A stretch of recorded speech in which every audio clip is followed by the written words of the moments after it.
नमस्कार,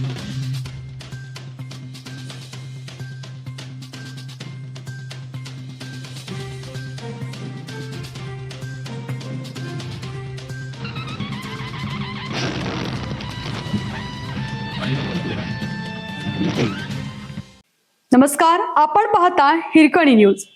हिरकणी न्यूज प्रत्येक क्षण ताज्या घडामोडी आणि महत्त्वाच्या प्रत्येक बातमीसाठी नेहमी तत्पर. कुडची पुलावर दुसऱ्यांदा पाणी, वाहतूक ठप्प, पाणलोट क्षेत्रातील पावसाचा परिणाम. कुडची पश्चिम महाराष्ट्र व नदीकाठावरील प्रदेशात होत असलेल्या मुसळधार पावसामुळे कृष्णा नदीच्या पात्रात वाढलेल्या पाण्यामुळे कुडची पुलावर पाणी आलं आहे. यामुळे या मार्गावरील वाहतूक पुन्हा ठप्प झाली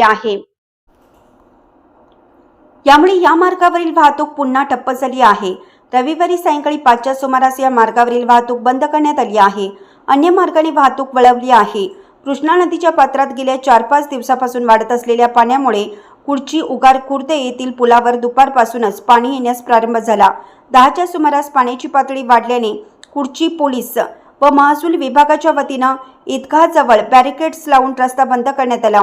अचानक वाढलेल्या पाण्यामुळे रस्ता बंद झाल्याने अनेक चारचाकी व दुचाकी स्वारांना पोलिसांनी परत पाठवलं.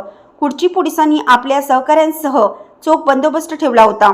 नदीच्या पात्रात पाणी वाढत असून पुलावर सध्या सुमारे 2 ते 2.5 फूट पाणी आलं आहे.